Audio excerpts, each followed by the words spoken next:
ថ្វាយគុំគុណចាស់គ្រប់អង្គច្រើនពរញាតិញោមទាំងអស់ក៏បើយើងនិយាយពីរឿងរស់នៅស្អាតយើងដឹងហើយទាំងអស់គ្នា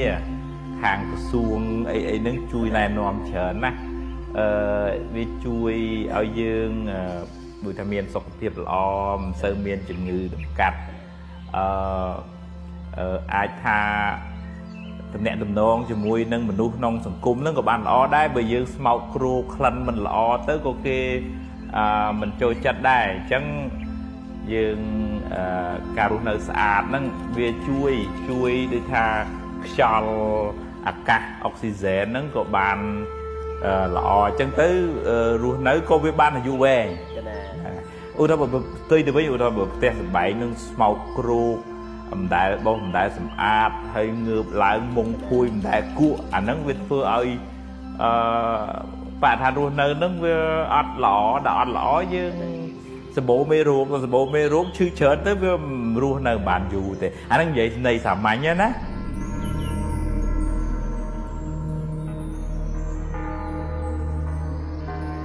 តើតើនឹងសំណួរបងអូនលើកមកហ្នឹងស្អាតចិត្តណែអាហ្នឹងអ្នកខ្លះមានផ្ទះមានឡានមានវិឡាប៉ុនមួម៉ៅក្តៅក្រហាយតុកសិចជីគេជីឯងដូចថាកើតជំងឺ stress ពិបាកចិត្តអ្នកខ្លះចង់ទៅចងកសម្រាប់ខ្លួនអាហ្នឹងចិត្តអត់ស្អាតទេតែចិត្តអត់ស្អាតអញ្ចឹងធ្វើឲ្យមានបញ្ហាទាំងបញ្ហាខ្លួនឯងទាំងបញ្ហាក្នុងគ្រួសារទាំងបញ្ហាទំនាក់ទំនងការងារអត់បានសេចក្តីសុខទេដោយសារចិត្តហ្នឹងវាមិនស្អាត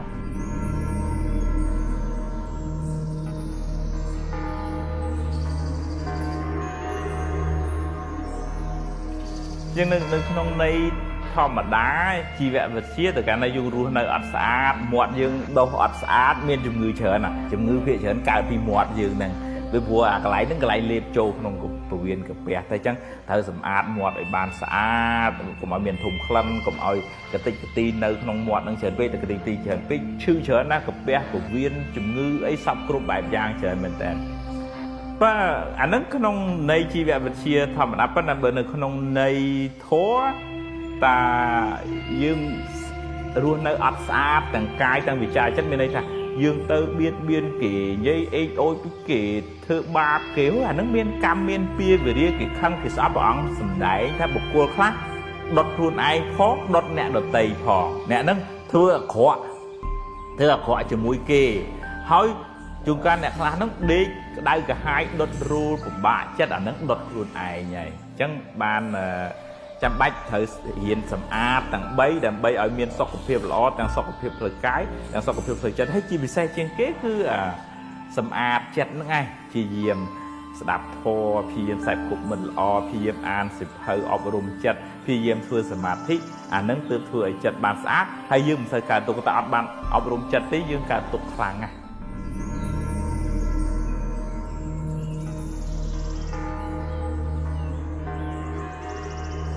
ចំនួនហ្នឹងល្អនៅក្នុងពុទ្ធសាសនាមានគោលការណ៍3ដែលធ្វើឲ្យចិត្តហ្នឹងបានស្អាតលោកឲ្យមានការអភិវឌ្ឍផ្លូវចិត្តហ្នឹងតាមលំដាប់ឧទាហរណ៍ថាការធ្វើទានទី2លោកឲ្យអភិវឌ្ឍផ្នែកការរៀបចំអេរិយាបថរស់នៅហ្នឹងកុំឲ្យឆ្គាំឆ្គងឬក៏លោកហៅថាសិលទី3ការធ្វើភាវនាអាហ្នឹងដុសខាត់សម្អាតពីខាងក្នុងណាយ៉ាងណាចិត្តរបស់យើងហ្នឹងក៏អញ្ចឹងដែរយើងលះបង់ខឹងក្រេវក្រោតអន់ចិត្តចំណែននិន្ទាឈ្នានីសអេចអូចនិយាយដើមគិតច្រើនអីហ្នឹងមកបញ្ចូលទៅជារឿងថាស្រឡាញ់ញញឹមរស់រាយរាក់ទាក់ផ្ដល់សេចក្តីស្រ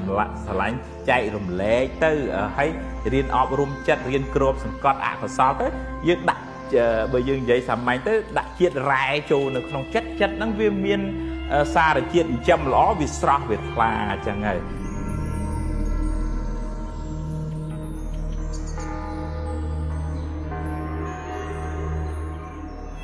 ចិត្តតាំងតន់តាំងសុខាវហੰការអប់រំទូមានចិត្តបានល្អនាំមកនៅសេចក្តីសុខអញ្ចឹងដែរចឹងរឿងហ្នឹងព្រះអង្គប្រារព្ធសម្ដែងតាក់ទងនឹងឧបាសកម្នាក់ឈ្មោះធម្មិកៈពេលគាត់ឈឺខ្លាំងហ្នឹងគាត់ដូចថាអត់មានភ័យតក់ស្លុតអីទេក៏ព្រះអង្គសម្ដែងហ្នឹងនិយាយពីរឿងសេចក្តីសុខហ្នឹងថា nè để bán phơi lọ tục muốn đó ngạ tôi chỉ về muốn slap ở đây của bung hiệp chồng nâng cái đấy slap tới và để sân thị không chia mấy cái đấy của bạn sẽ cái đấy sọc đại đời sát bạn sầm lắng khơi nơi ông phơi lọ để khuất bán phơi hai nâng ai chẳng chỉ được môi lọ để dương thời khi diêm sầm ạt chật và như tới khi ông bạn này say đi hiệp thì trẻ thì chúng anh xây cái đại cả hai thì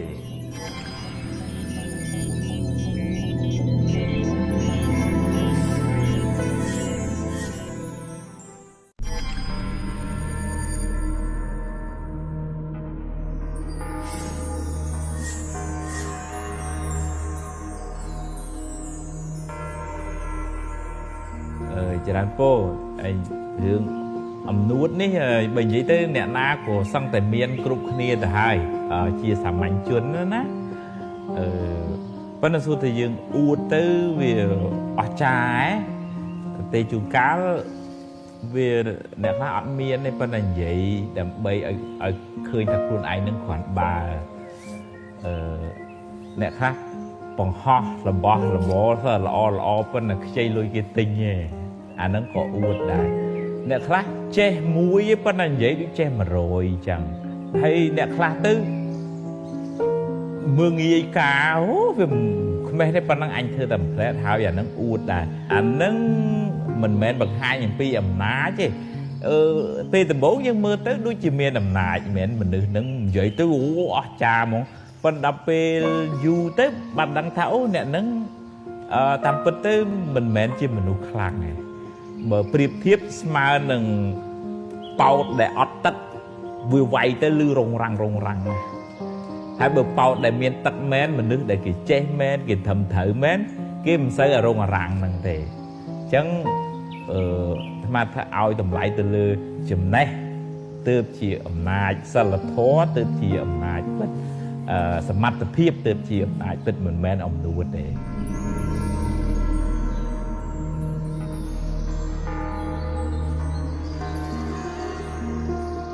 บ้านขนมกรอบคันในการอบรมอุตสาหกรรมขู่เธอแต่บางหายสมัติเพียบก็จะครูหายเธอแต่เมียนอำนาจกรุบกรองสัตว์ปุ่มมาได้เมียนอำนาจกรุบกรองโกนย้อมเชียมาย้อมเชียย้อมเมียนสุดสมัยอันนั้นแม่นเชียอมนูดเต้คนใต้วิจิตตัวเหนือตีแต่เวงปั้นนับตัวแต่เวงอุติฮอทาบ่าวดาวปังอูดปังอ้อดาวปังหายรึกไปเจนรึดไอ้จังเตอร์เอาเกเนะโดดตีมันเถอะหนึ่งปังหายนั่งเอาเกดังได้อันนั้นจัดโจจิกาปังอูดปังอ้ออันนั้นบังหายไทยยืงมันเมียนสมัติพิบกรุบกรองคุณไอจังเชียสรบมาวิ่งเบอร์จิกาบุ๋มเป็นตัวหนึ่งตีให้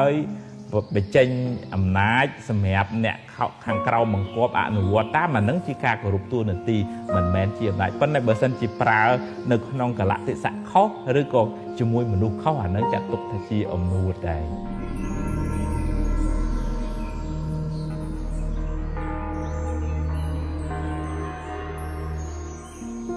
มันดูลุงงงนั่งล้วงนั่งจ้องไอ้เคสซาจ้องเมียนบกเมียนหมวดผู้หายไปเต้เนี่ยนะผู้จ้องบานหมกจ้องบานหมวดจ้องบานเกสลายจ้องบานเกรวมอ่านเฉินได้เพราะน่ะยืงก้มเหมือนแมนคือไอ้คู่ปีเอาไว้đểครูเมียนให้ดำไปก่อนlàจ้องผมอวดเกให้จ้องขอยcáiสอบยืงวิ่งนั่งเมียนไอ้หนึ่งขอนบ่าวtớiแต่4cái ai chứa cáiอัดđắng เพราะน่ะดับไปให้โอ้มันนึกตั้งแต่จังใจลอยเกมาทอดของฮอของอวดนึกน้องท้อลูกเผอเปียทาสรวังมันเฉินน่ะแมนแต่สวังสราเลยสวังลอยโอ้อันใจมันออกเวลาหน้า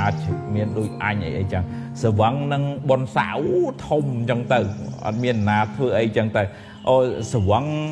นั่งจะไหนดังโอ้อันเมียนหน้าเชี่ยงอันเตสวังนั่งรูปสะอาด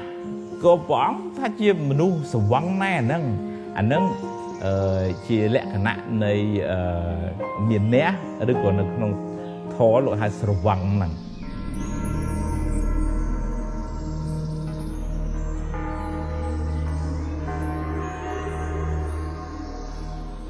มนุษย์ได้อุดเฉินนั่นก็อาจเกมันเซอร์โจจัด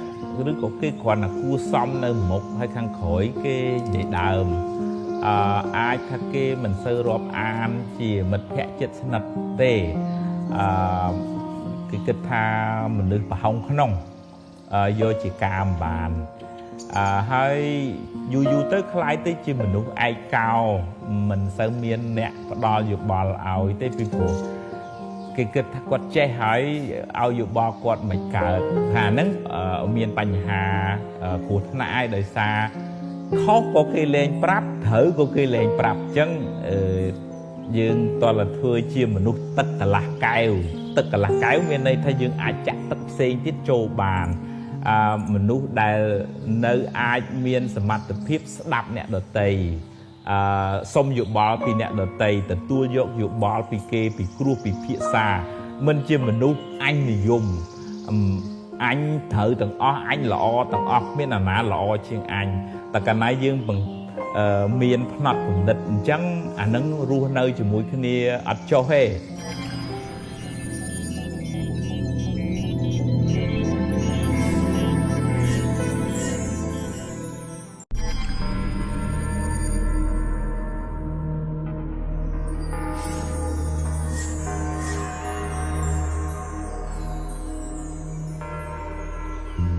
បើនៅក្នុងធម៌លោកថា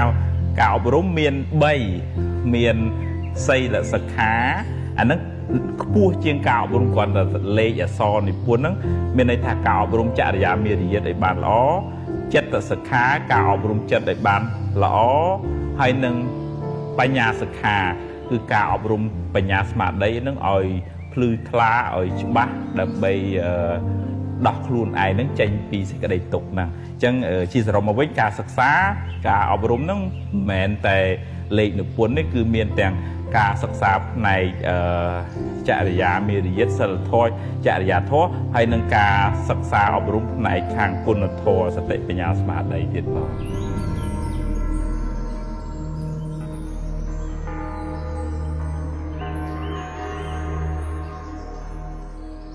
ការអប់រំមានតាំងពីងាមកនៅក្នុងគ្រួសារមកម្លេះ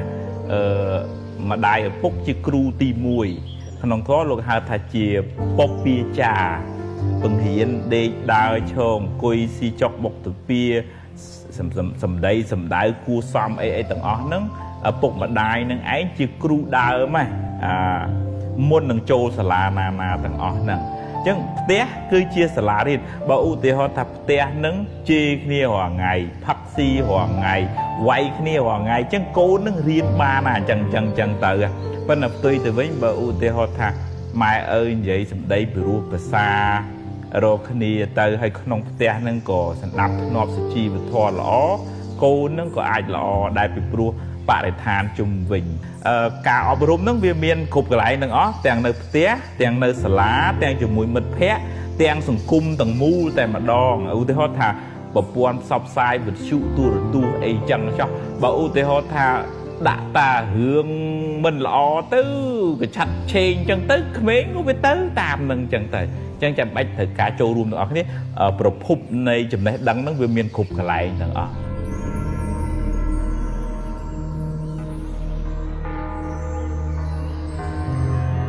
ម្នាក់តើមានចំណេះវិជ្ជាណាមួយឲ្យច្បាស់លាស់ទើបអាចចិញ្ចឹមជីវិតបានស្រួលហើយយ៉ាងទៅកាលណារៀនបានច្រើនមានការគិតគូរបានច្រើនបើឧទាហរណ៍ថាត្រូវប្រើអំពើហិង្សាវាយទាត់ធាក់អីក៏នៅចេះពិចារណាថាបើធ្វើអញ្ចឹងទៅវាមានបញ្ហាអីយ៉ាងម៉េចកើតឡើងគេប្តឹងគេផ្ដល់ជាប់គុកជាប់ច្បាប់មានការគិតវែងឆ្ងាយហើយនៅនឹងនិយាយក្នុងក្របខ័ណ្ឌតូចក្នុងរង្វង់គ្រួសារប៉ុន្តែក្នុងក្របខ័ណ្ឌប្រទេសជាតិអញ្ចឹងទៅប្រជាជនតើមានការសិក្សារៀនសូត្រខ្ពស់ទើបអាចអភិវឌ្ឍប្រទេសនឹងបានលឿននៅក្នុងធម៌លោកុត្តរវិជ្ជានឹងវិជ្ជានាំមនុស្សលោកនឹងឲ្យរួចផុតពីសេចក្តីទុក្ខហ្នឹងអញ្ចឹងទៅដល់ក្នុងវិជ្ជាផ្លូវលោកនេះជួយបានឲ្យបានសុខផ្លូវកាយហើយនឹងសតិបញ្ញាស្មារតីបានមួយ មួយចំនួនធំហើយវិជាផ្លូវចិត្តនោះលោកកត្រវិជានឹងនាំឲ្យខ្លួនឯងនឹងបានសម្អាតជាតិពុលពីក្នុងចិត្តរបស់យើងលោភៈទោសៈមោហៈហ្នឹងតែកាលណាយើងបានធូរស្បើយពីលោភៈទោសៈមោហៈហ្នឹងយើងក៏បានធូរស្បើយពីសេចក្តីទុក្ខដែរបាទ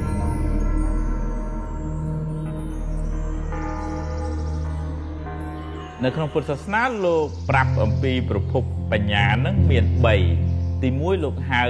សុតមយៈបញ្ញាមានន័យថាបញ្ញាកើតអំពីការស្ដាប់ការរៀនការសូត្រការអានការមើលបញ្ញារបស់អ្នកដទៃហ្នឹងគ្រូបង្រៀនទៅអ្នកប្រាជ្ញណាទេសនាឲ្យស្ដាប់ទៅយើងមើល YouTube ទៅឯកសារប្រវត្តិសាស្ត្រយើងបានចំណេះដឹងពី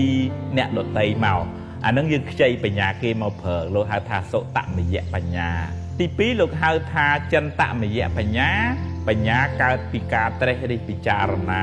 ច្នៃប្រឌិតធ្វើម៉េចដើម្បីឲ្យចេញជារបស់ណាមួយថ្មីមកអញ្ចឹងឧបមាឧទាហរណ៍ថាយើងអត់មានកង់ជិះទេកាលពីមុនយើងជិះតែតេះគោឯងអញ្ចឹងយើងច្នៃធ្វើម៉េចឲ្យមានកង់ជិះអូកង់វាពិបាកវារៀងយឺតអញ្ចឹង